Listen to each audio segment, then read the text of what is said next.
So let's get your reaction to Man City 5-2 comeback victory against Crystal Palace at the weekend.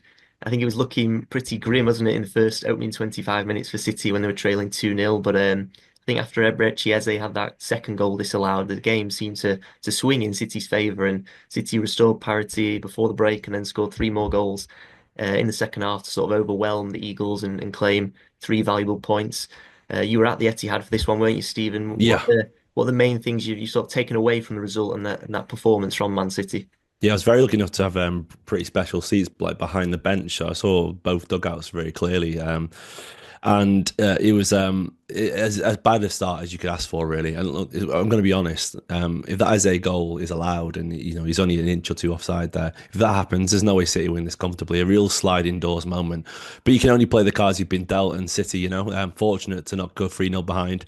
And they reacted really, really well. In the end, it could have been 7-2. That's not an exaggeration. City had plenty of chances to score more goals, and it felt like look, City on the side of the last 2 or 3 years. We all know that. So there are massive weaknesses there. But the only way City can win these games is playing through them. Playing through those weaknesses and sort of having more, hopefully having more strengths than the weaknesses. If that makes sense. Where previous years felt like we had no weaknesses. Now we've got a few, but we've still got a lot of strengths, which is our forward line. And our attacking lineup. And Guardiola was quite bold with his lineup. To be honest, it wasn't one that, it made particular sense in my head. I looked at it thinking, why are all our wingers on the bench? Why are we playing the old guys again after difficult result last week? And McAtee, of course, giving a start, which was interesting.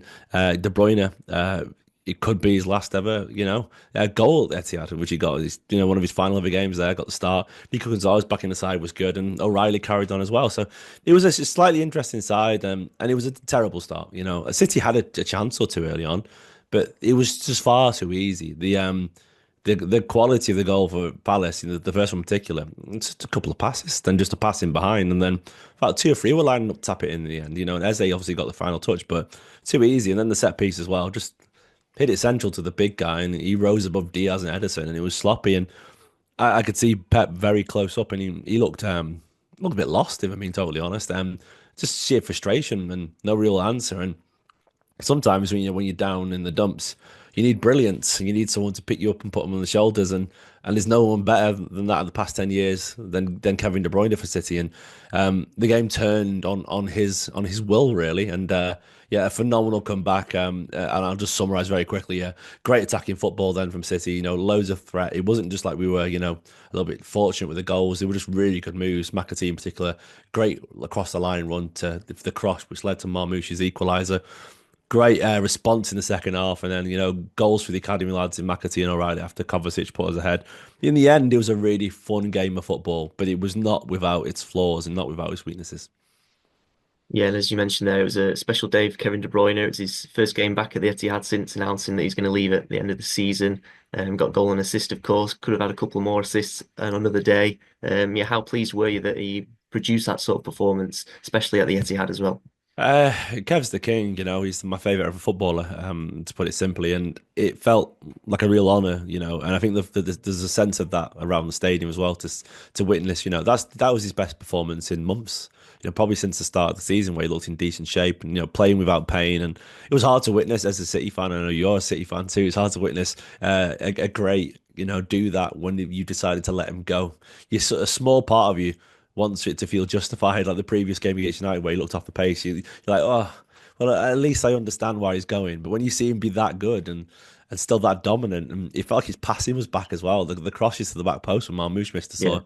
It yeah. was like it was just all there again, and the long range shots and the bullishness. I mean, he's obviously still not 100% KDB, but that was 90% KDB, and that's still better than anyone else on the pitch. And yeah, he was special, and you know, when he it was towards the end of the game, he was subbed off, and seeing Rodri stand up in the crowd and applauding him off the pitch was just like, you realise how special this guy is and what he's done for Manchester City and his impact on the game. And I think it's fair to say if he's not in that team, we don't win that game. We don't turn that round. That was sheer force of will that only brilliant players can do that. That's a personality that you can't pay for that personality. That's just who he is. And yeah, a phenomenal turnaround. And then after that, a very enjoyable game sparked obviously by Kevin De Bruyne. And look, I don't. We've got 6 games left. He probably will score again, but there's a decent chance that could be his last ever home goal. Honestly, I was just honoured to be there to witness another Kevin De Bruyne masterclass because I think I was saying, maybe even to you last week, I just want to see another De Bruyne masterclass. I want to see it again, before he goes because I think as City fans, we deserve it. Yeah, it's great to see. I mean, some of those crosses that he was putting in for, there's one in particular that Mamouche, a good chance from Mamouche that was saved. It was an unbelievable cross. That's the Yeah. kind of deliveries that he can produce and not many others can. It's just for that to not be there maybe next season was a bit of a shame, but it is what it is. Yeah, De Bruyne ranked first for shots, created chances, passes into the box, including crosses and Jules won as well. So it was an all-round performance from him, a man of the match display. Yeah. And now in terms of the race for the top five finish, of course, both Nottingham Forest and Chelsea dropped points, which has boosted City's hopes of qualifying for the Champions League. And there's still actually an opportunity for City to finish as high as third in the Premier League. And, that would be some achievement, wouldn't it, considering how this season's panned out for Guardiola's side. Well, I imagine that third FA Cup, maybe Club World Cup. Yeah. No, the standards of this club, that's our off season. We'll see. Yeah, I mean, I don't know if we'll get third, if I'm being honest, but I'm looking at the Forest's fixtures and look, Newcastle have the momentum after the Carabao Cup victory. Like I've always loved the Carabao Cup. When City won it 4 years in a row.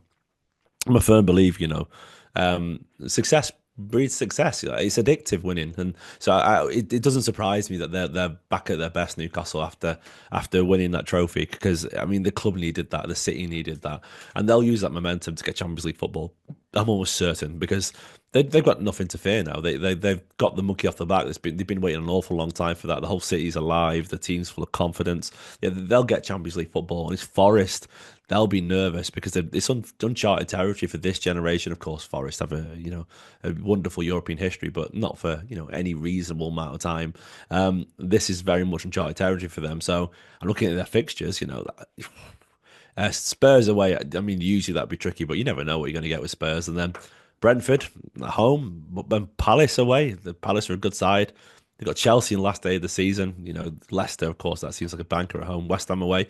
I expect there'll be points dropped there at some point. So Forest could find themselves dropping out out of the Champions League race very easily. And look, I think Newcastle will be there. Villa are in decent form. Largely, so they might fancy their chances a little bit. Of course, at the weekend it was a thumping victory for them against one of the worst teams in the league. Villa Newcastle though next week is just such a massive game in this race. Then obviously Villa have got City. Villa will know if they're getting Champions League football by the end of the City game. I reckon they'll know because they'll play Newcastle, then they'll play City. Well, they don't know, but like, if those results don't go well for them, they'll realize it's probably done. Because at that point, so it's going to be a really interesting race, and I think Forest will be nervous because I think there are sides in Villa, in City, in Newcastle. Chelsea's form is a bit up and down. There's a lot of kind of contention around them, but there are sides there that will want that. They're in decent form right now.